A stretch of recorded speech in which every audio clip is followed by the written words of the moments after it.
Sunday को special बनाने के लिए। तो स्वागत है अनूप सर आपका। The stage is all yours, welcome on board. Thank you Ajay ji. ऑन पैसिव नमस्कार and merry Christmas to all of you and happy new year. आज का सेशन है संडे का स्पेशल, और आज हम एक ऐसा टॉपिक डिस्कस करेंगे कि इस टॉपिक को अगर आप सुनते हैं ध्यान से तो आपको बहुत सारी चीजें पता चलेगी, और उसको अगर आप प्रॉपर अपने तरीके से उसको अगर एनालिसिस करते हैं तो मुझे ऐसा लगता है कि आपके माइंड के जो क्वेश्चंस इतने दिनों से चलते आ रहे हैं या फिर आगे भी जो क्वेश्चंस होंगे आपके माइंड में वो निकल जाएंगे। तो ज्यादा समय न लेते हैं, डायरेक्ट हम चलते हैं स्क्रीन की तरफ।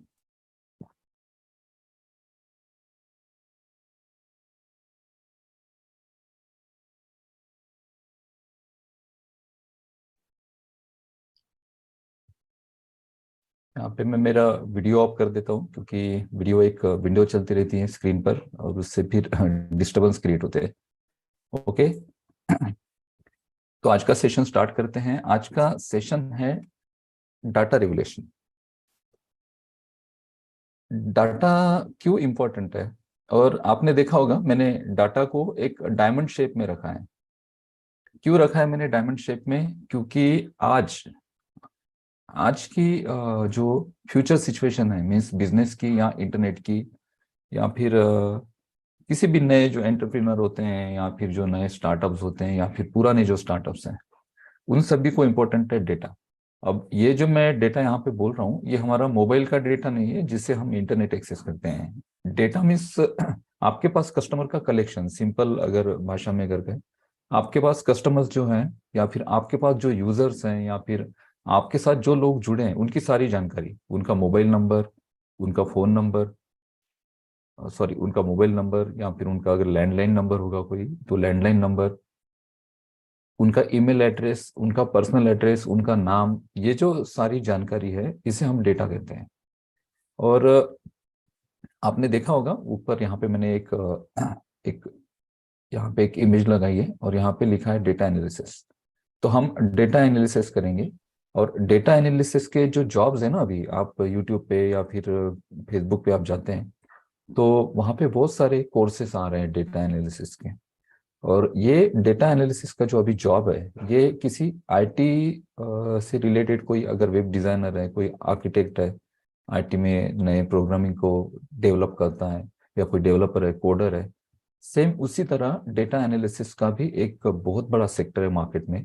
और बहुत ज़्यादा डिमांड है डेटा एनालिसिस करने वाले जो लोग होते हैं, उन्हें हाई सैलरी ऑफर की जाती है बहुत सारे कंपनीज की तरफ से, क्योंकि आज डेटा मैनेज करना, डेटा को गेन करना और हमारे पास जो डेटा है उसको, उस डेटा को यूज करना, ये बहुत जरूरी हो जाता है किसी भी बिजनेस के लिए। और हर बिजनेस चाहता है कि हम हमारे पास जो डेटा है उसे प्रॉपर तरीके से हम यूज कर पाए।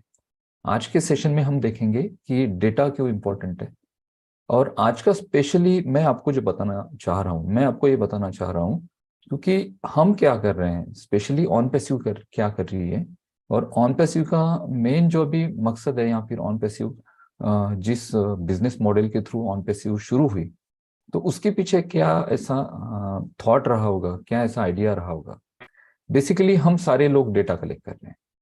हमारी कंपनी ऐसी है कि जिसने लॉन्चिंग के पहले डेटा कलेक्ट किया, और आगे भी हम डेटा कलेक्ट करेंगे। इस डेटा, इस शब्द से आपके इनकम जुड़े हैं। तो आपको इस सब्जेक्ट को समझना बहुत ज्यादा इंपॉर्टेंट। डेटा ये जो सब्जेक्ट है, इसी सब्जेक्ट से हमारे आने वाले इनकम्स, हमारे आने वाले रेवेन्यूज और हमारा आने वाला फ्यूचर जुड़ा है। तो डेटा, इस सब्जेक्ट को अगर आप समझ जाते हैं ठीक से, तो मुझे नहीं लगता है कि आपके माइंड में कोई डाउट्स होंगे।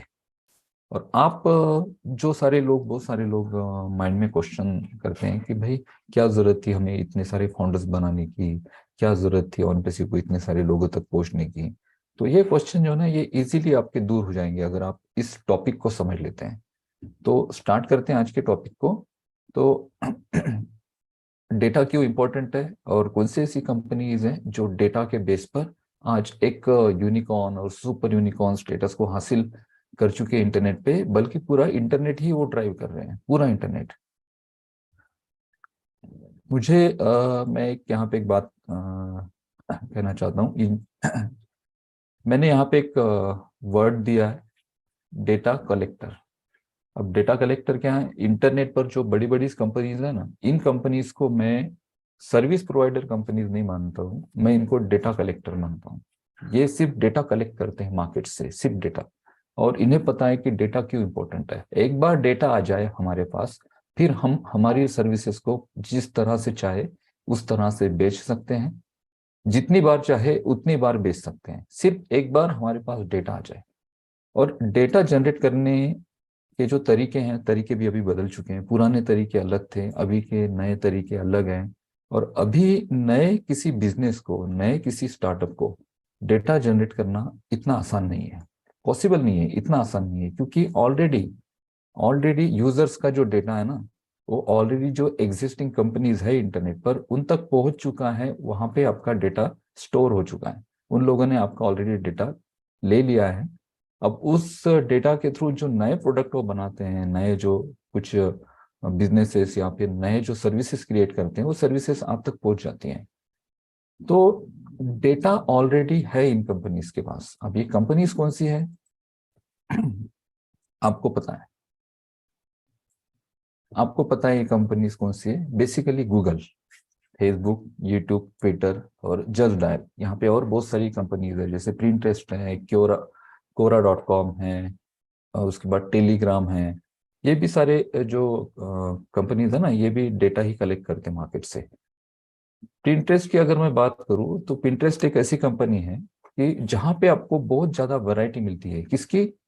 किसी भी प्रोडक्ट की या किसी भी डिजाइन की।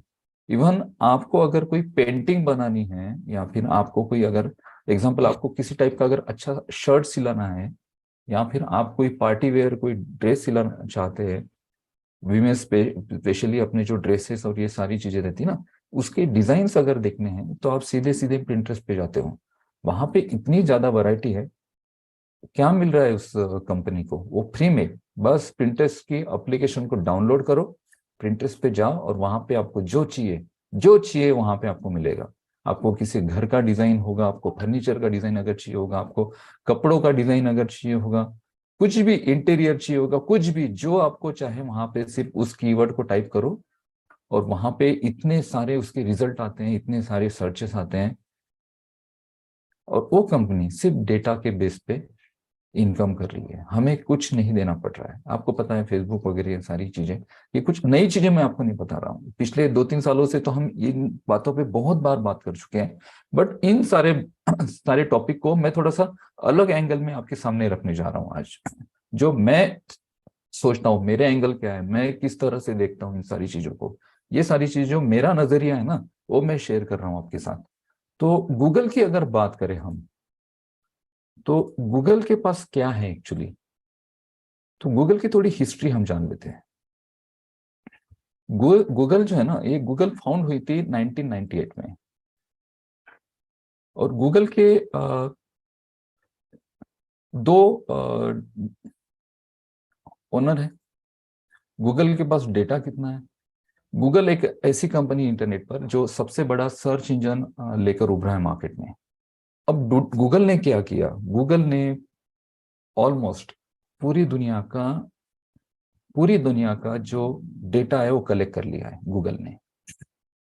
मुझे गूगल के बारे में हमारे फाउंडर है पाकिस्तान से, वसीम अनवर सर, आप सभी लोग जानते हैं।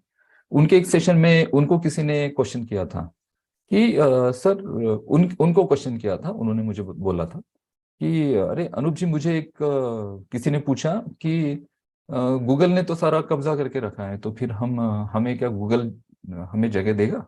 यानी गूगल ने सारा कब्जा करके रखा है, क्या गूगल ऑन पैसिव को जगह देगा? एक उस क्वेश्चन को अगर देखेंगे ना, तो क्वेश्चन ऐसे लगता है एक बहुत सा स्टूपिड क्वेश्चन है। बट उस क्वेश्चन में बहुत बड़ी गहराई है कि गूगल ने तो सारा कब्जा करके रखा है, क्या हमें गूगल जगह देगा? इसका मतलब ये है, बेसिकली इसका मीनिंग ये निकलता है कि गूगल ने पूरे मार्केट का, पूरे इंटरनेट मार्केट का, पूरी दुनिया का डेटा कलेक्ट करके रखा है। क्या गूगल हमें डेटा कलेक्ट करने देगा? ऑलरेडी तो सारा डेटा गूगल, यूट्यूब, फेसबुक, इन सारी कंपनीज ने कलेक्ट करके रख दिया है। तो क्या हमें डेटा मिलेगा? जब हम सास कंपनी की बात करते हैं, हम डिजिटल प्रोडक्ट की बात करते हैं, हम नए रेवोल्यूशन की बात करते हैं, हम एआई टेक्नोलॉजी की बात करते हैं, बट ये सारी चीजें हमें जिन लोगों तक पहुंचानी है वो लोग भी तो हमारे पास चाहिए होंगे ना। वो डेटा तो हमारे पास चाहिए होगा, उन लोगों की जानकारी तो हमारे पास चाहिए होगी, ताकि हम हमारे प्रोडक्ट को, हमारी सर्विसेज को उन लोगों तक एटलीस्ट पहुंचा पाए। वो ले नहीं ले वो बात की बात है, पहुंचाना जरूरी है। आपका जो बिजनेस है ना, लोगों तक पहुंचना जरूरी है। वो उस बिजनेस के साथ आए, आपका प्रोडक्ट परचेस करे, आपकी सर्विसेज ले, ये मैटर नहीं करता है, आप उन तक पहुंचना जरूरी है। बट ऑलरेडी पूरी दुनिया का जो डेटा है इन सारी कंपनीज के पास है। और ये शुरुआत हुई थी 1998 में, जब गूगल बना। गूगल एक सर्च इंजन बना, गूगल के पहले याहू था, बिंग था, याहू अभी भी चल रहा है, बट गूगल ने एक नई स्ट्रेटेजी यूज की।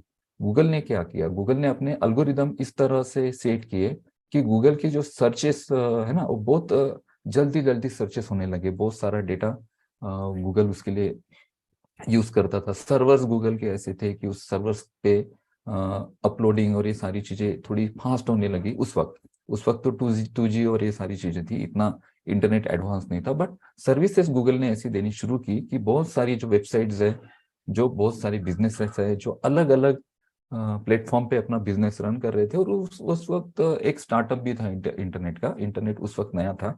बट बाकी अलग जो प्लेटफॉर्म पे कंपनीज थी, वेबसाइट्स थी, उन्होंने अपने आप को गूगल सर्च इंजन के साथ अपने आप को गूगल सर्च इंजन के साथ अपने आप, गूगल सर्च कंसोल है उसके साथ अपने वेबसाइट को अपलोड करना शुरू किया, और वहां से फिर लोगों के सर्चेस बढ़े।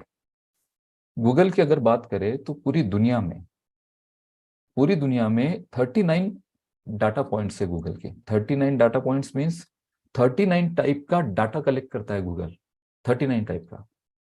जैसे एग्जांपल, आप किसी वेब पेज पे जाते हो, ठीक है, किसी वेब पेज पे जाते हो और उस वेब पेज पे पर्टिकुलर कोई आपको चीज सर्च करनी है। मान लीजिए आप किसी भी एक प्रोडक्ट को पकड़ लेते हैं, आप एक मोबाइल सर्च करना है। तो मोबाइल सर्च करने वाले कितने लोग हैं, उसके अलावा बाकी कितने सारे प्रोडक्ट को या सर्विसेज को सर्च करने वाले लोग हैं, इन सारे सर्चेस का जो डेटा है ना, वो गूगल के पास है। और वो डेटा जो है 39 टाइप्स का डेटा गूगल कलेक्ट करती है।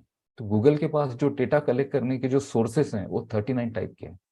फेसबुक की अगर बात करें तो फेसबुक के पास 12 सोर्सेस हैं जिससे फेसबुक कलेक्ट करती है।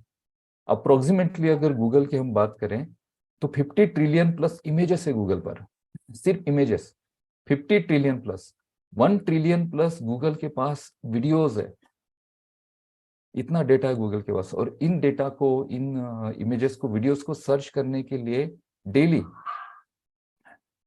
10,000 ट्रिलियन सर्चेस होते हैं। ट्रिलियंस की बात कर रहा हूं मैं, 10,000 ट्रिलियंस के सर्चेस होते हैं गूगल पे। तो इतना सारा डेटा गूगल के पास है।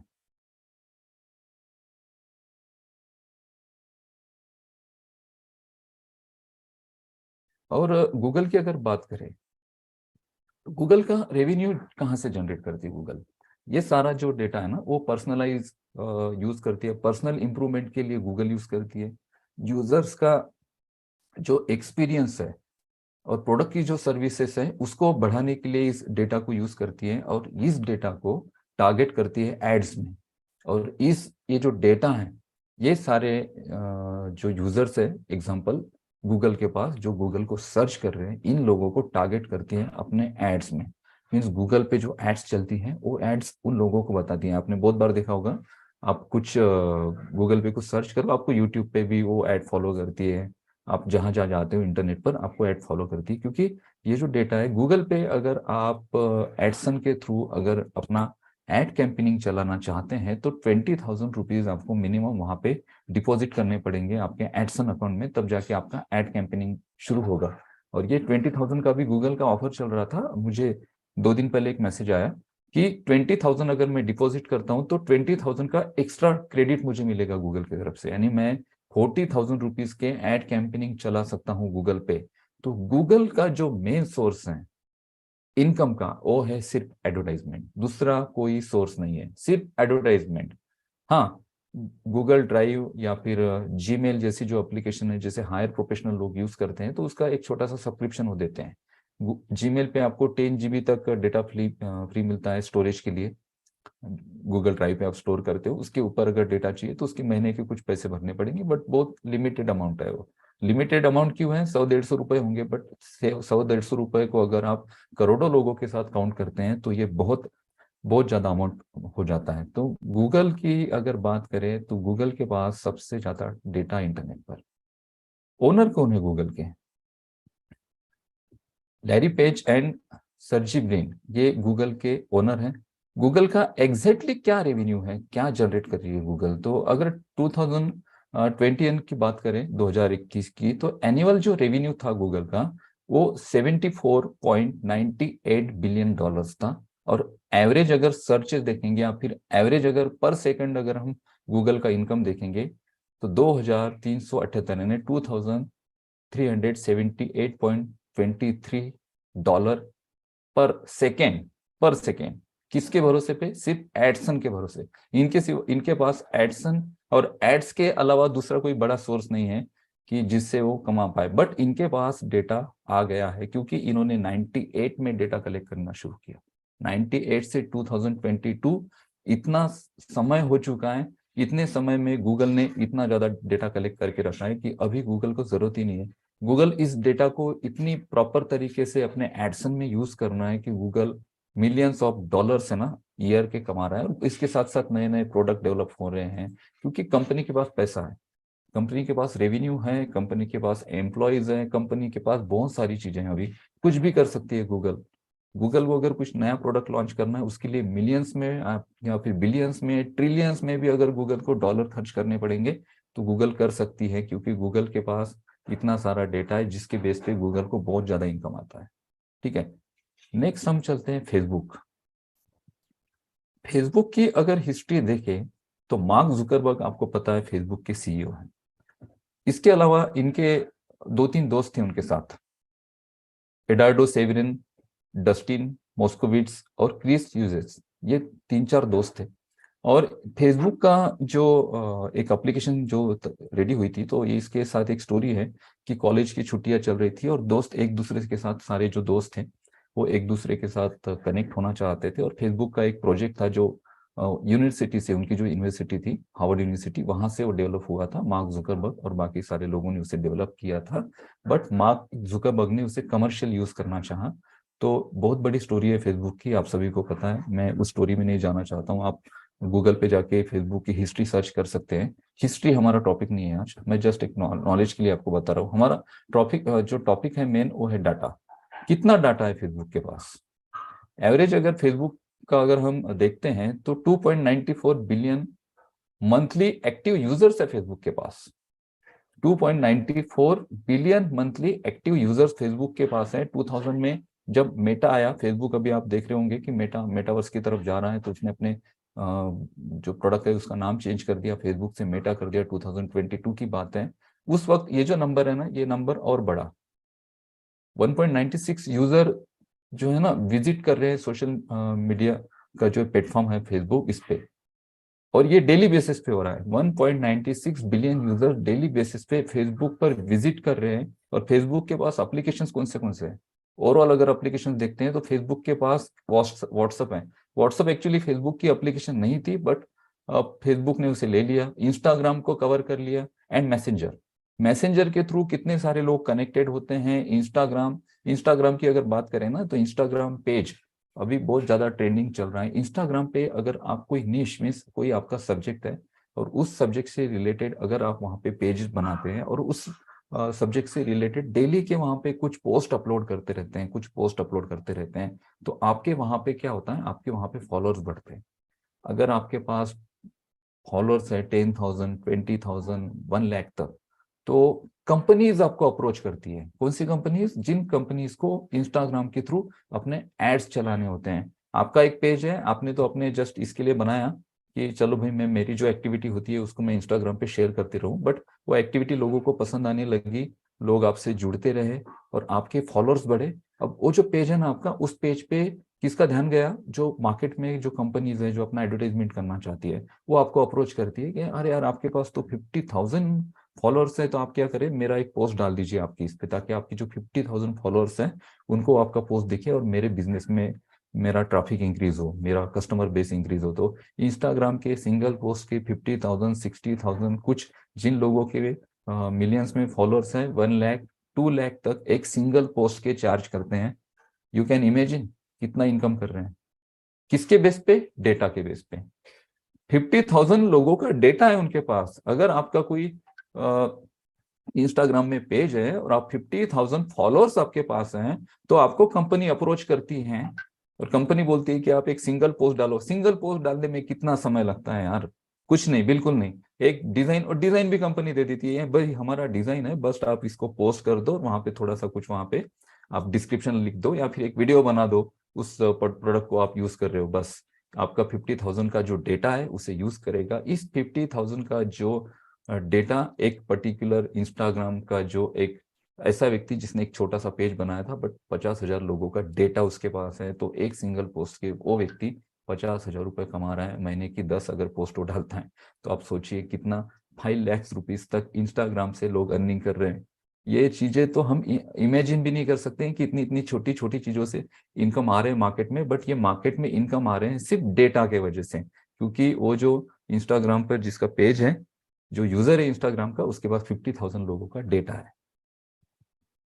ठीक है, उसके बाद ओनर की अगर बात करें अभी, तो मार्क जुकरबर्ग ओनर है फेसबुक के, आप सभी को पता है। आप इनके बारे में वो स्टडी कर सकते हैं आप चाहे तो गूगल पर।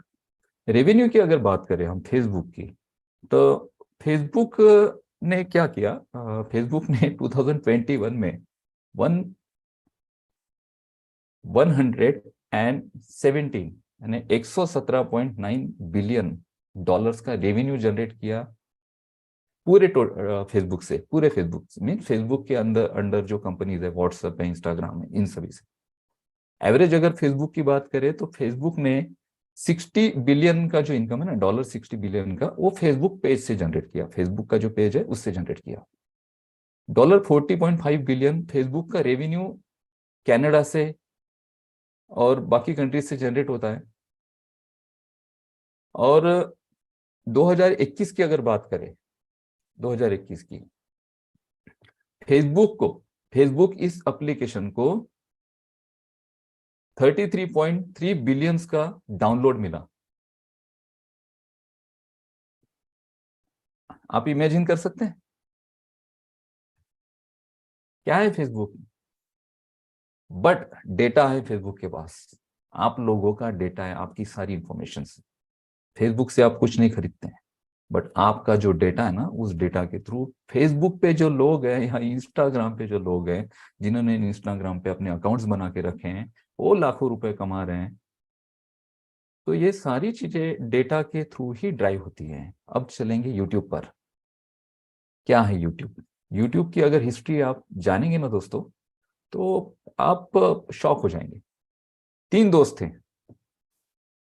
चार्ड हर्ले, स्टीवन चेन और जावेद करीम। ये 3 दोस्त थे और ये बहुत ज्यादा परेशान थे। खाना खाने गए एक रेस्टोरेंट में, डिनर कर रहे थे और बहुत ज्यादा परेशान थे। ये 2004 की बात है। ये इतने परेशान थे कि ये चाह रहे थे कि भाई वीडियो फाइल शेयर हो जाए इंटरनेट पर, और ऐसा कुछ वहां पे जरिया ही नहीं था कि वीडियो फाइल उस वक्त शेयर करें। कुछ नहीं था। बहुत परेशान थे, बहुत परेशान थे। और उनकी बात माइंड में वही चीजें चल रही थी कि भाई क्या ऐसा हम करें, या फिर ऐसा क्या सोर्स हम ढूंढे कि हम जो वीडियो फाइल है उसको शेयर कर पाए।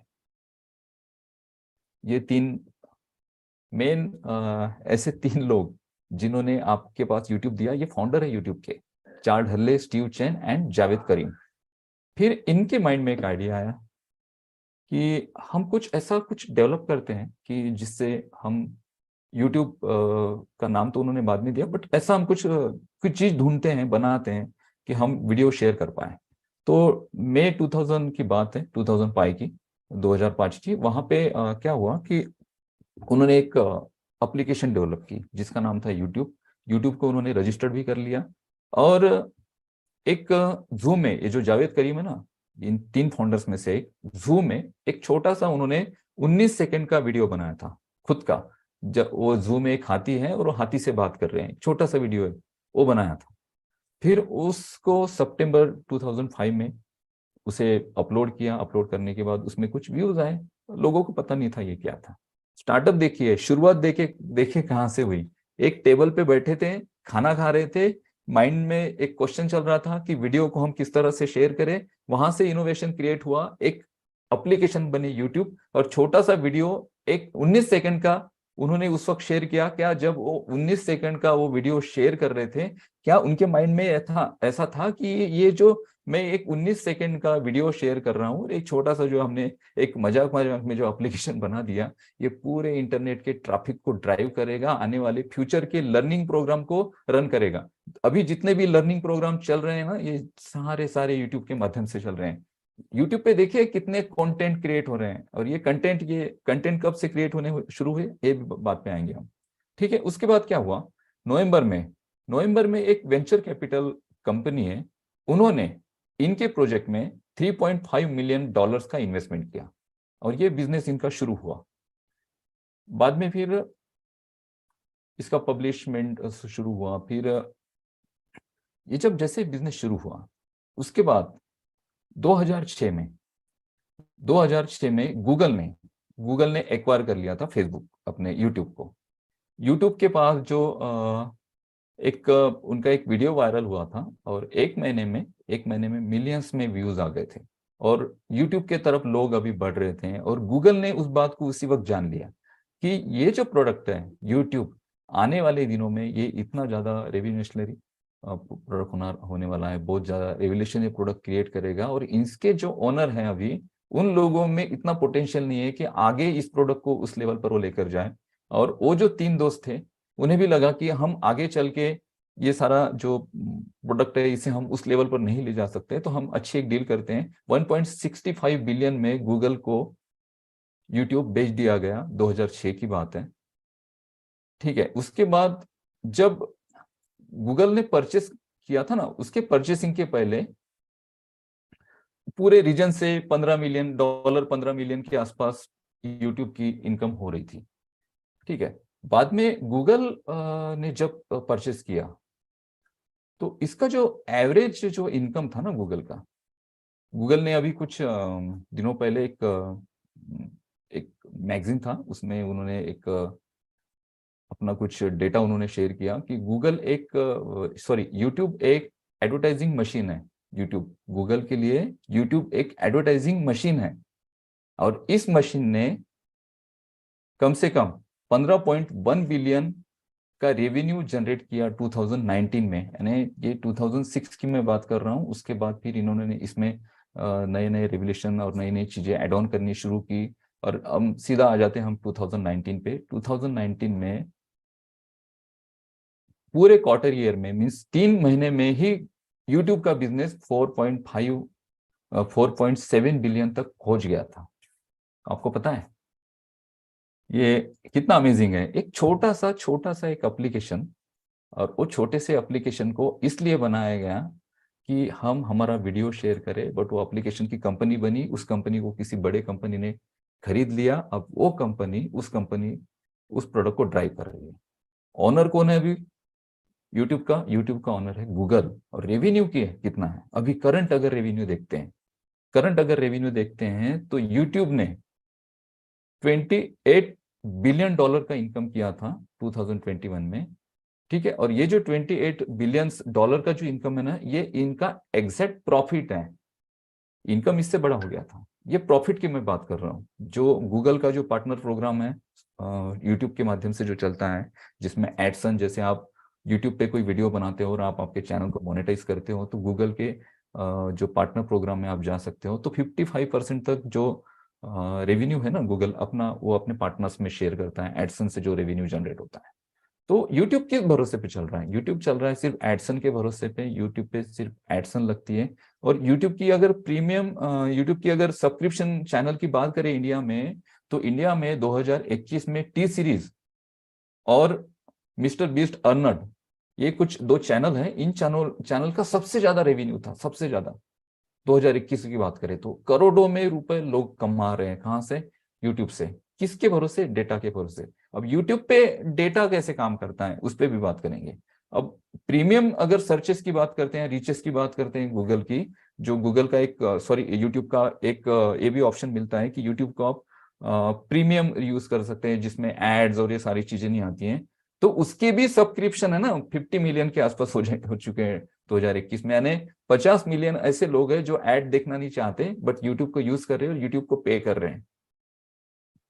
ठीक है, अब यूट्यूब के पास क्या है, डेटा, इतना ज्यादा डेटा है, इतना सारा। आप कितने सारे लोग अभी यूट्यूब पे, अभी ब्लॉग्स और ये सारी चीजें पढ़ने में लोग समय नहीं गंवाते हैं, लोगों को भी इजी इजी चाहिए, लोग लेजी हो चुके हैं। अभी हमें जैसे जैसे टेक्नोलॉजी आगे की बढ़ती है, जैसे जैसे हम हमारे काम आसान होते जाते हैं, हम और ज्यादा लेजी होते जाते हैं। पहले हम चूल्हे पे खाना बनाते थे, जंगल से लकड़ियां काट के लाते थे, अभी गैस के सिवा हम खाना, सिलेंडर के सिवा हम बना नहीं सकते हैं। एक दिन बोलिए आप किसी को कि भाई सिलेंडर खत्म हो गया, चूल्हा लगाइए, वो बोलेगा अरे यार कहाँ चूल्हा लगाऊं, जोमेटो या स्विगी से मैं ऑर्डर कर लेता हूँ खाना, कल जब सिलेंडर आएगा तब देखेंगे। तो हम लेजी होते जा रहे हैं दिन ब दिन। अब जब हम लेजी होते जा रहे हैं तो हम जो टेक्स्ट कंटेंट है उसे नहीं पढ़ रहे हैं, हम वीडियो कंटेंट, हमें वीडियो चाहिए, हमें ऑडियो चाहिए। उस वजह से जो ट्रैफिक है ना, ये यूट्यूब पे ड्राइव हो रहा है। अगर गूगल यूट्यूब को उस वक्त नहीं खरीदती तो गूगल के लिए आज बहुत बड़ा प्रॉब्लम क्रिएट होता। आज ये जब से इंटरनेट का जो प्राइजेस है वो कम हुआ तब से। तो YouTube की अगर बात करें हम, तो YouTube पे 50 मिलियन सब्सक्राइबर ऐसे हैं जो YouTube को पे करते हैं। अब YouTube के पास कितना डेटा है, YouTube के पास मोस्टली पूरे वर्ल्ड का अगर देखेंगे ना तो 1/4 पूरा डेटा YouTube के पास, गूगल के पास है। और यहाँ से कहाँ कैसे लोग जनरेट करते हैं, डेटा के थ्रू। डेटा, यहाँ पे आपका कोई चैनल है, आप चैनल बनाते हैं, आपको पता है, आप यूट्यूब पे चैनल बनाइए, वहां पे फिर वीडियोस पोस्ट करें, फिर आपके सब्सक्राइबर बढ़ेंगे, फिर आपके सब्सक्राइबर जितने ज्यादा बढ़ेंगे उतने आपके व्यूज बढ़ेंगे, और जितने आपको व्यूज बढ़ेंगे उतना आपको रेवेन्यू जनरेट होगा। आपके व्यूज बढ़ेंगे, आपके सब्सक्राइबर्स बढ़ेंगे, मीन्स आपका डेटा बढ़ेगा।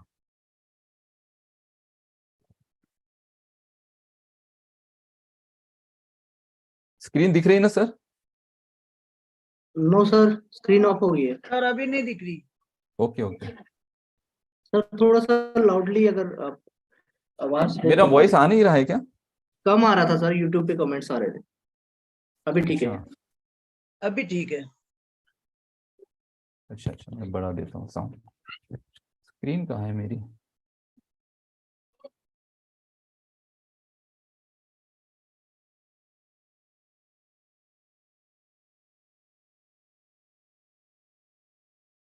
दिख रही है अभी? जस्ट क्लियर हाँ जी। सर। ओके। तो YouTube पे क्या है, YouTube पे आप चैनल बनाते हैं, YouTube पे आप आपके सब्सक्राइबर गेन करते हैं, मीन्स आपका डेटा गेन करते हैं। जितने ज्यादा आपके पास सब्सक्राइबर्स होंगे, मीन्स जितना आपके पास डेटा होगा, जितनी आपके पास जानकारी होगी, उतना आप रेवेन्यू जनरेट करते हैं। तो यहाँ पे भी बात क्या आती है, यहाँ पे भी आपके पास डेटा है, इस वजह से आप इनकम करते हैं। तो आज डेटा को अगर हम रिलेट करना चाहे किसी बात से, तो हम डेटा को सीधा सीधा रिलेट कर सकते हैं इनकम से। जिसके पास जितना ज्यादा डेटा, उसके पास उतना ज्यादा इनकम। ट्विटर की अगर बात करें तो ट्विटर की हिस्ट्री आपको पता है, ट्विटर फाउंड हुई थी, एक ऐसी कंपनी थी 2004 में, और ट्विटर भी थोड़ा सा मार्केट में चलने लगी। ट्विटर अगर देखेंगे तो ट्विटर पे जो सेलिब्रिटीज हैं और बड़े बड़े जो पॉलिटिशियंस हैं, वो लोग ट्विटर पे हैं, वो लोग इंस्टाग्राम पे नहीं होते हैं, वो लोग फेसबुक पे नहीं होते हैं। और जैक डोजी जो थे इसके फाउंडर्स थे। उसके बाद इनके पास कितना डेटा था ट्विटर के पास भी approximately 450 million monthly active users हैं। अभी अगर करंट यूजर की बात करें तो 4,500 मिलियन मंथली यूजर्स हैं। और ओनर कौन है अभी? इनके इनके ओनर है अभी 2022 में इस बिजनेस को इलॉन मस्क ने एक्वायर्ड कर लिया था। अब ट्विटर का जो बिजनेस है अभी $44 बिलियन का जनरेट हुआ। और ये एक ऐसा प्लेटफॉर्म है कि जहाँ पे एडसन के थ्रू ही रेवेन्यू जनरेट होता है। इनके पास भी डेटा है। इनके पास कौन सा डेटा है? इनके पास ऐसा डेटा है जो लोग ट्वीट करते हैं, वहां पे भी एड्स चलते हैं। Twitter generated 5 billion revenue in 2021। ये 35% जो है ना इंक्रीज हुआ था लास्ट ईयर से। और 92% ट्विटर का जो रेवेन्यू है वो एडवर्टाइजमेंट से ही जनरेट हुआ था 2021 में। और ट्विटर की अगर बात करें तो 206 मिलियन डेली एक्टिव यूजर्स हैं, और 38 मिलियन यूजर्स ट्विटर के यूनाइटेड स्टेट में हैं। तो ट्विटर भी इनकम कर रही है। और ट्विटर कहां से कर रही है इनकम? डेटा से। उनके पास डेटा है, उस डेटा को एडवर्टाइजमेंट प्रोवाइड करो, उस डेटा से जो वो एड्स पे जो व्यूज आएंगे वहां से जो एडवर्टाइजमेंट कंपनीज है उनसे रेवेन्यू कमाओ, और ये रेवेन्यूज बिलियंस में है, मिलियंस में है। ऑलरेडी डेटा इन्होंने लेके रखा है इतने सालों से। अब बात करेंगे एक इंडियन कंपनी की, और वहां से सीधा हम ऑन पैसिव पे जंप करते हैं। इंडिया की एक कंपनी है जस्ट डायल, आप सभी को पता है। जस्ट डायल की अगर हिस्ट्री देखेंगे तो जस्ट डायल एक छोटी सी फर्म थी, और ये 50,000 रुपए में इसका स्टार्टअप शुरू हुआ था। और 50,000 में एक स्टार्टअप शुरू हुआ था, जिसके ये 1996 की बात है। VSS मनी इसके फाउंडर हैं उस वक्त। और एक ऐसी फर्म थी, उस वक्त इंटरनेट नहीं था इतना, इंटरनेट पर ना तो इनकी वेबसाइट्स थी और ना कुछ था। तो यहाँ पे इन्होंने जो जनरेट किया, यहाँ पे बहुत सारा डेटा इन्होंने भी कलेक्ट किया। मैं पर्सनली जस्ट डायल को यूज करता हूँ। मेरा 12,000 रुपीज का सब्सक्रिप्शन होता है जस्ट डायल का हर साल का। उसमें क्या होता है, उससे मुझे पेज की रैंकिंग मिलती है। मेरा जो बिजनेस है उसके पेज की रैंकिंग के लिए मैं एक्स्ट्रा 5,000 पे कर रहा हूँ, क्योंकि उस एरिया में, उस सिटी में जो बाकी बिजनेसेस हैं उनसे मेरी रैंकिंग अप रहे। अगर जस्ट डायल या गूगल पे, अगर या जस्ट डायल या गूगल पे मेरे बिजनेस को कोई सर्च करे तो मेरी रैंकिंग अप रहे। बाकी जो सिटी में जिम्स है उनसे ज्यादा मेरी रैंकिंग हो, उसके लिए मैं 12,000 पे करता हूँ। और वहां से मुझे लीड जनरेट होती है। जस्ट डायल के थ्रू अगर कोई मेरे बिजनेस पे जाता है तो उसकी लीड मुझे जनरेट होती है। यानी मैं भी ओवरऑल डेटा कलेक्ट करने के लिए एक ऐसे डेटा कंपनी को पैसे दे रहा हूं, जो कंपनी मार्केट का डेटा कलेक्ट करके उस डेटा को मार्केट में दे रही है, और लोगों को डेटा जनरेट करने के लिए सपोर्ट कर रही है, या फिर उनको डेटा जनरेट करने के लिए सर्विसेज दे रही है। तो यहां पर भी बात आ जाती है डेटा की। तो कितना डेटा है इनके पास, कितना डेटा है? ये इंडियन कंपनी है, और ये कंपनी जब शुरू हुई थी एक छोटे से स्टार्टअप से शुरू हुई थी। 50,000 रुपीज से इन्होंने VSS मनी जो है इन्होंने शुरू की थी 2096 में। और उस वक्त सिर्फ इन्होंने जो डेटा कलेक्ट किया वो मैनुअल डेटा कलेक्ट किया पूरा। उस वक्त जो एम्प्लॉयज थे इनके पास बहुत कम एम्प्लॉयज थे। लेकिन अभी जब इंटरनेट आया, इंटरनेट पर जब सर्चिंग बढ़े, तो जस्ट डायल एक ऐसी कंपनी है कि जस्ट डायल को आप फोन करो, आपको जो इन्फॉर्मेशन चाहिए वो मिल जाती है। आपको प्रोडक्ट लेना है कुछ भी, वो आपको मैसेज कर देते हैं, मेल कर देते हैं, और आपको कहते हैं कि सर क्या आपका क्या बिजनेस है। तो आप कहते हैं कि भाई मेरा ये बिजनेस है, तो हमारे पास एक पार्टनर प्रोग्राम है, हमारे पास एक ऐसा प्रोग्राम है कि आप जस्ट डायल में एज अ पार्टनर आ सकते हैं, या फिर जस्ट डायल में आपकी बिजनेस को आप रजिस्टर्ड कर सकते हैं। किसी का माइक शुरू है शायद। जस्ट डायल में आप किसी अपने आप को रजिस्टर्ड कर सकते हैं और आपके बिजनेस को यहाँ से ग्रो कर सकते हैं। तो ये ऑफर करते हैं आपको जब आप इनको कॉल करते हैं।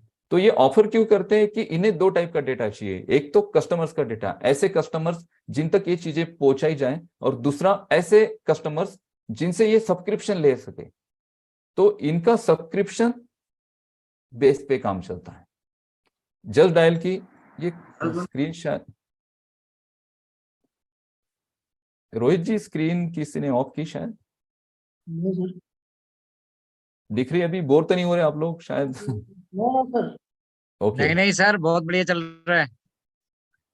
तो इनके पास भी डेटा है, लेकिन इनके डेटा का इनकम करने का जो मेन सोर्स है वो है सब्सक्रिप्शन।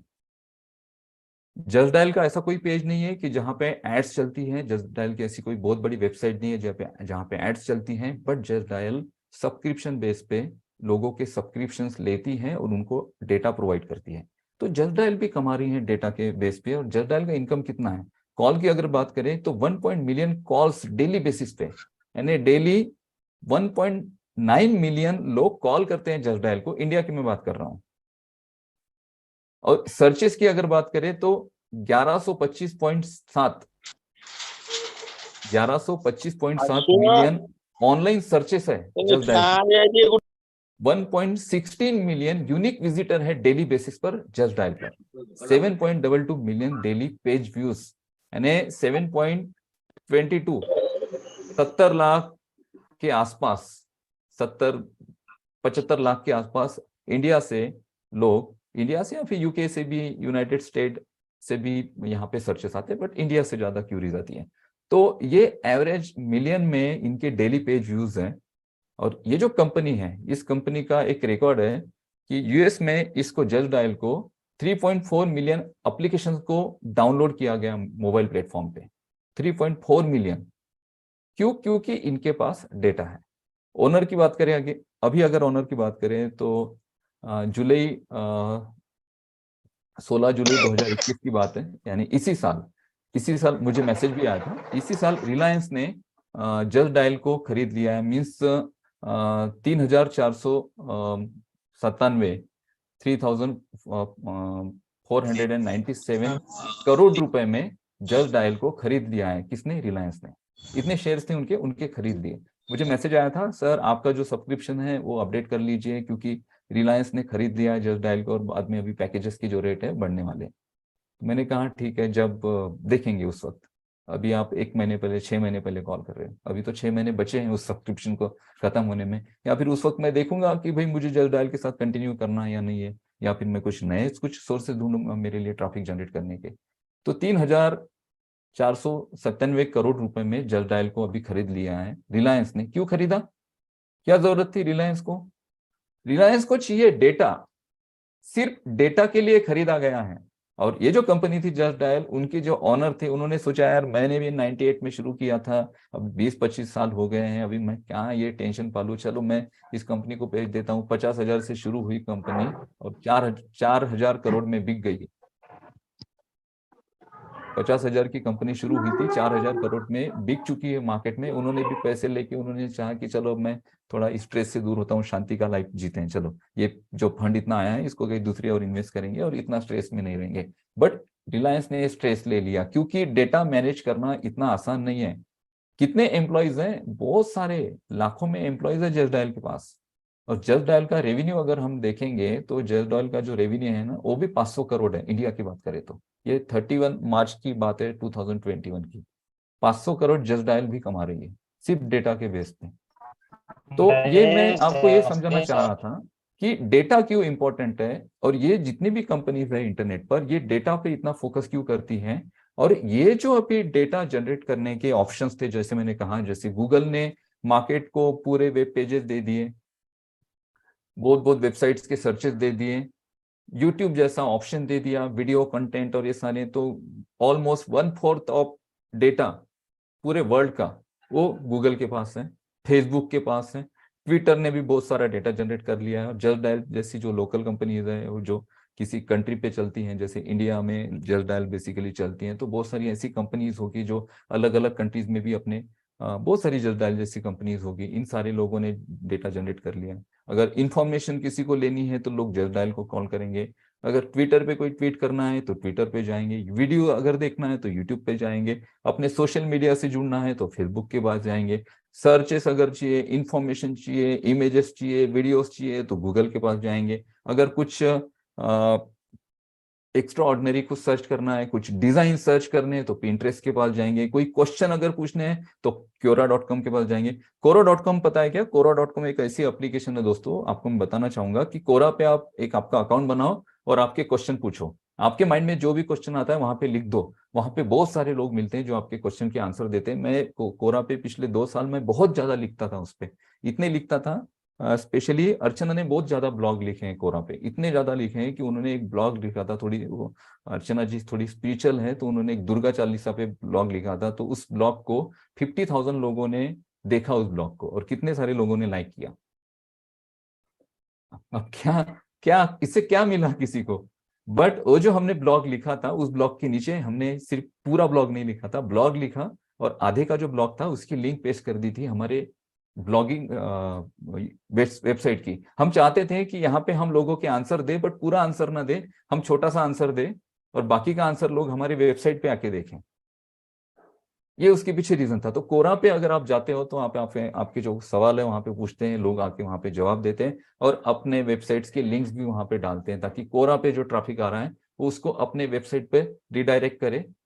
तो लोग वहां पे जो जा रहे हैं, तो कोरा के पास भी डेटा है और ये डेटा कोरा मार्केट में इसे एडसन के लिए देता है।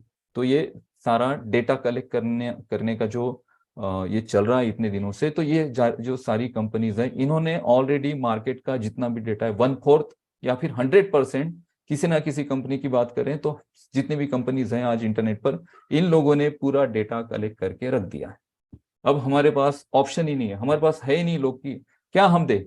अब सोशल मीडिया की अगर हम बात करें, अगर हम ओनेट की बात करें, तो फेसबुक तो ऑलरेडी यूज कर रहे हैं लोग, ओनेट पे कैसे शिफ्ट होंगे? पॉसिबल है इतनी जल्दी?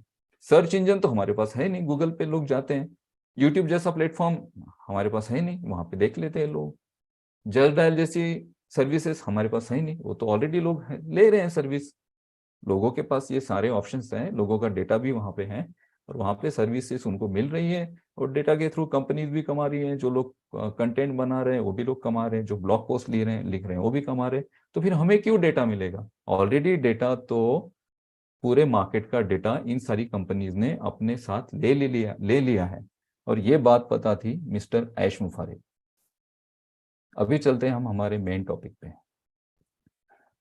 मिस्टर ऐश को ये बात पता थी कि इंटरनेट पे हमें, जब हम किसी प्रोडक्ट बेस्ड बिजनेस को हम डेवलप करना चाह रहे हैं, हम टेक्नोलॉजी एडवांस लेकर आए हैं, तो हमें इन सारी टेक्नोलॉजीज को, इन सारे प्रोडक्ट को, हमारी सर्विसेज को लोगों तक पहुंचाना है। मीन्स हमारे पास डेटा होना चाहिए, हमारे पास कस्टमर्स होने चाहिए, हमारे पास जानकारी होनी चाहिए। उस वजह से ये बिजनेस मॉडल डेवलप हुआ। ये बिजनेस मॉडल जो डेवलप हुआ, उनकी जो आइडिया है, हमेशा मैं जब उनकी आइडिया को देखता हूँ तो उन्हें पता था कि मार्केट में डेटा जो है ना, आज की करेंसी है डेटा। जिस कंपनी के पास जितना ज्यादा डेटा होगा, वो कंपनी सबसे ज्यादा बूम करेगी इंटरनेट पर। आने वाली पूरी इंटरनेट के पूरे जनरेशन को, या फिर इंटरनेट के पूरे दुनिया को वो कंपनी लीड करेगी। तो ऑन पैसिव का जो मेन उनके माइंड में था कि डेटा, हमें डेटा कलेक्ट करना है, और डेटा कलेक्ट करने के जो सोर्सेस हैं, वो सोर्सेस ऑलरेडी बंद हो चुके हैं। बहुत सारी कंपनी जो पुरानी चल रही हैं, उन्होंने डेटा कलेक्ट। अनूप सर आपका माइक म्यूट हो गया। अभी हमारे पास क्या सोर्स है डेटा कलेक्ट करने का?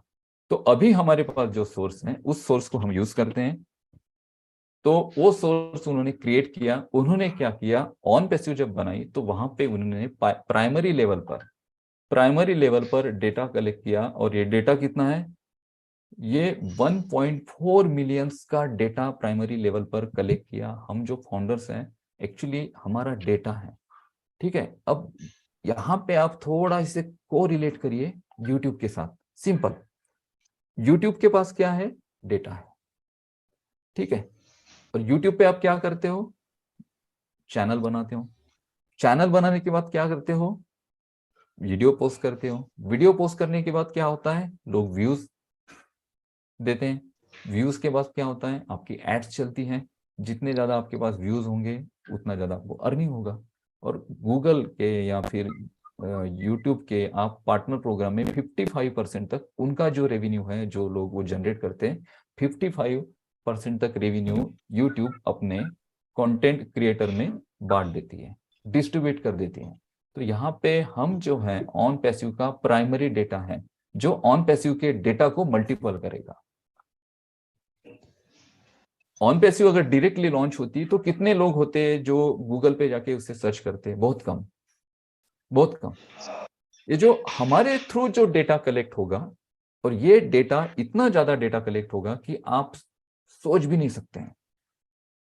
तो ऑन पैसिव ने ये जो सारा बिजनेस मॉडल डेवलप किया, हमें फाउंडरशिप दी, हमें पार्टनर बनाया, इसलिए क्योंकि प्राइमरी लेवल पे कंपनी को एक बड़ा डेटा मिला।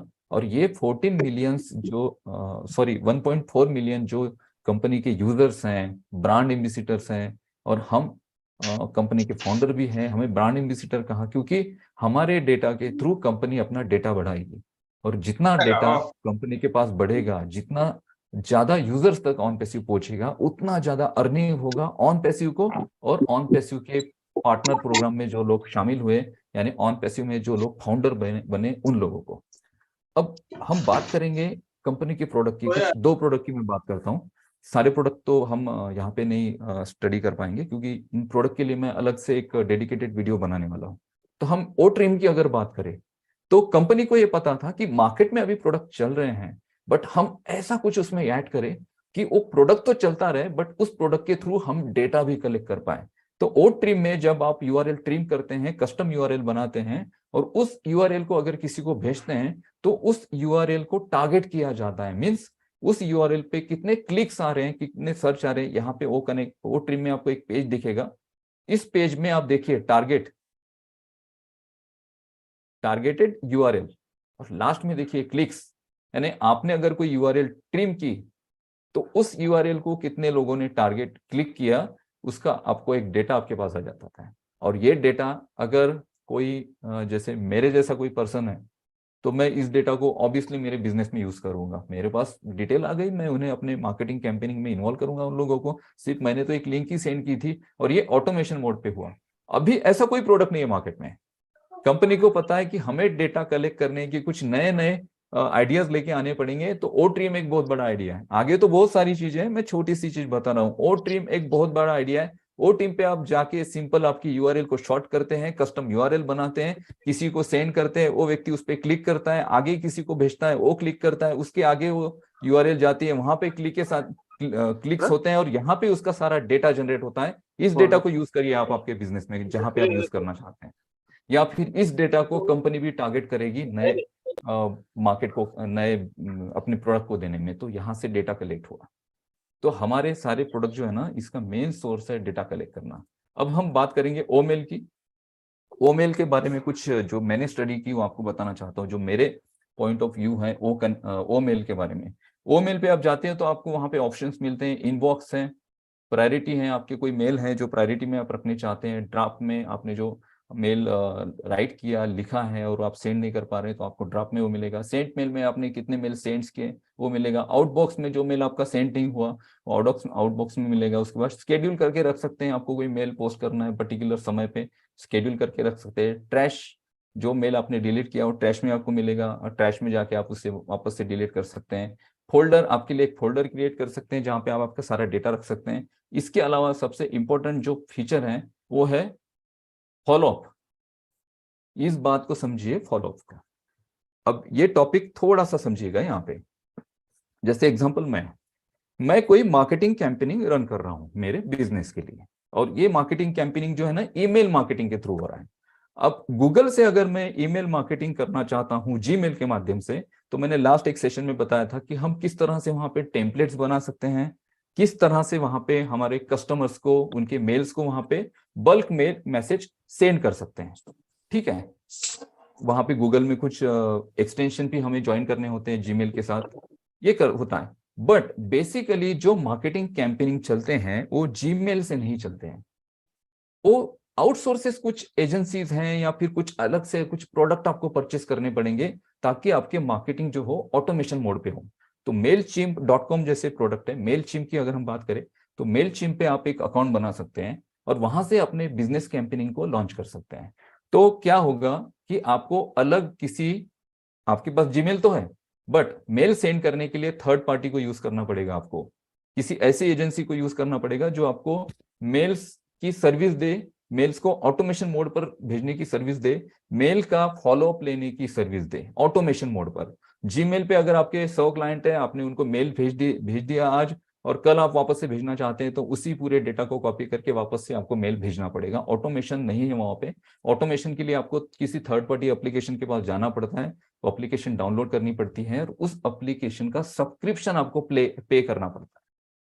ठीक है, और वो सब्सक्रिप्शन जब वहां पे पे करते हो तो वहां पे आप टेम्पलेट्स बना सकते हैं और जितने आपने 500 मेल अगर भेज दिए तो उसका आप एक टाइमिंग सेट करके रख सकते हैं फॉलोअप का, कि आज मैंने इन 500 लोगों को मेल सेंड किए और कल ठीक 12 बजे इन लोगों को एक फॉलोअप जाना चाहिए या 2 दिन बाद इन सारे मेल्स को एक फॉलोअप जाना चाहिए। वो आपको फॉलोअप्स के वहां पे जो डेट्स हैं उसको सेट करके रखिए ऑटोमेशन मोड पर और फॉलोअप्स आपके होते रहेंगे। तो अगर आप जीमेल यूज करते हैं तो आपको अभी करंट सिचुएशन में अगर ऑटोमेशन मोड पर किसी को मैसेजेस सेंड करने हैं, फॉलोअप्स जनरेट करना है, तो आपको थर्ड पार्टी एप्लीकेशन की जरूरत पड़ेगी जहां पे आपका जो कंपनी मेल है उसे आप इंटीग्रेट करेंगे और उस मेल के थ्रू वहां से कैंपेनिंग रन होगा, वहां से ऑटोमेशन लॉन्च होंगे और वहां पे आपको उसके लिए पे करना पड़ेगा। लेकिन अगर हम कंपेयर करते हैं ओ मेल को अभी, तो ओ मेल में आपको एक ऑप्शन मिलता है फॉलोअप। यहाँ पे आपने जिन लोगों को, अगर आपने ओ मेल के थ्रू कोई कैंपेनिंग लॉन्च किया, 100 लोगों को मैसेजेस भेज दिए, तो वहां पे आप फॉलोअप सेट करके रखिए, रिमाइंडर सेट करके रखिए। अगर कल 12 बजे आपने मैसेज किसी को भेजना है और उसके बाद और 3 दिन बाद उनका फॉलोअप लेना है, तो वो सारे मेल्स को फॉलोअप में ऐड करके रखिए। ओ मेल के माध्यम से ऑटोमेशन मोड पर वो फॉलोअप्स होते रहेंगे। यानी आपके पास अगर ओ मेल है आज की कंडीशन में, तो आपको किसी भी थर्ड पार्टी एप्लीकेशन की जरूरत नहीं है, किसी भी आउटसोर्स की जरूरत नहीं है। सिर्फ ओ मेल के माध्यम से आप मेल सेंड कर सकते हैं, फॉलोअप्स ले सकते हैं। इसका मतलब अगर आपके पास ओ मेल है तो आपको किसी और को अलग प्रोडक्ट के लिए पैसे देने की जरूरत नहीं है। तो मुझे बताइए, ये जो एप्लीकेशंस हैं अभी, तो क्या ऐसी एप्लीकेशंस हैं मार्केट में? नहीं है। अभी ज्यादा से ज्यादा जीमेल का यूज होता है। याहू यूज करने वाले बहुत कम लोग हैं। रेडिट मेल अगर देखेंगे तो बहुत बहुत सिंपल इंटरफेस है रेडिट मेल का, कुछ नहीं है रेडिट मेल में। यहाँ पे आपको इतने अच्छा यूजर फ्रेंडली डैशबोर्ड मिला है, इतने ऑप्शन मिले हैं। वीडियो मेल पे अगर क्लिक करेंगे तो वीडियो मेल आप किस कलर में भेजना चाहते हैं उसके भी आपको ऑप्शन मिलते हैं। वीडियो मेल के बाद एक और ऑप्शन है जो रेवोल्यूशन क्रिएट करेगा, टेक्स्ट टू स्पीच। क्यों? मैंने कहा लोग लेजी हो चुके हैं। मुझे अगर किसी को मेल करना है तो मैं क्या यार, मैं लैपटॉप ओपन करूं? अभी तो मैं थोड़ा सा कार में बैठा था, अभी तो मैं थोड़ा ट्रैवल कर रहा था, अभी तो मैं ऑफिस जा रहा हूँ और अर्जेंट मेल करना है, क्या करूं? कहाँ घर पे जाना पड़ेगा वापस और लैपटॉप ओपन करना पड़ेगा और उसके बाद फिर मुझे मेल सेंड करना पड़ेगा। बट आपके पास ऑप्शन है ओ मेल में टेक्स्ट टू स्पीच। बस आपके जो स्पीच है उसको बोलिए, वहां पे टेक्स्ट क्रिएट हो जाएंगे, सेंड कर दीजिए और आपको जो टेक्स्ट आया है उसको आप स्पीच में सुन भी सकते हैं। आपको किसी ने मेल कर दिया, आप कुछ भी काम कर रहे हो, हाँ मेल कर दिया, चलो मुझे पढ़ने की जरूरत नहीं, मैंने उसको ऑन कर दिया, उसका जो स्पीच है मुझे सुनाई दे रहा है और मैं यहाँ पे अपने जो काम को भी कर रहा हूँ, अपने काम को करते करते मैं अपने मैसेजेस को भी, मेल्स को भी पढ़ रहा हूँ। तो आप सोचिए दोस्तों कि ये जब प्रोडक्ट आएंगे मार्केट में तो क्या होगा, और ये सारे प्रोडक्ट मार्केट में डेटा कलेक्ट करेंगे। यहाँ पे जो फॉलोअप्स आपको मिल रहे हैं, यहाँ पे वीडियो मेल किसी को, तो ऑन पैसिव के जितने भी एप्लीकेशन हैं, अगर ओ मेल की बात करें, हम ओ नेट की बात करें, हम ओ कनेक्ट की बात करें, हम किसी भी अगर प्रोडक्ट की बात करें, तो हमारा जो पहला जो अभी मोटिव है ना ऑन पैसिव का, वो है डेटा कलेक्ट करना। और हम जितने फाउंडर्स हैं, हमारे साथ लिंक्स क्यों दी गई हैं? हमारे साथ लिंक्स इसलिए दी गई हैं कि मैक्स टू मैक्स हम डेटा कलेक्ट करें, क्योंकि जिसके पास डेटा होगा वो आने वाले फ्यूचर में दुनिया पे राज करेगा। और ऑन पैसिव ने डेटा कलेक्ट करने का ये जो नया आइडिया लॉन्च किया है, मींस ऐश ने जो एक नया आइडिया डेवलप किया है, ये आइडिया अभी किसी के पास नहीं है। और ये आइडिया आपको बड़ा बनाएगा, ये आइडिया आपके पॉकेट में इनकम डालेगा और ये आइडिया आपके सपनों को पूरा करेगा। ये सारी चीजें हैं जो आपसे मैं शेयर करना चाहता था। थैंक यू सो मच ओ टू रोहित जी, मैं शायद आज ज्यादा एक्साइटेड हो गया। Thank you. Thank you so much sir, thank you so much.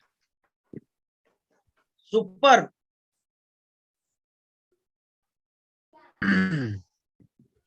Excellent excellent excellent Anoop sir. और मजा आ गया आज डाटा संडे की जो आपने दिन बना दिया आज का हमारा डाटा के ऊपर। जो चीजें आपने आज हमें बताई वो हमारे लिए, मेरे लिए तो स्पेसिफिकली मैं अपनी बात बताता हूँ, बहुत नई थी। और yes ladies and gentleman, data is next currency. तो डाटा को आप एक करेंसी की तरह भी देख सकते हैं, और अगर आपके पास डाटा है, आप डाटा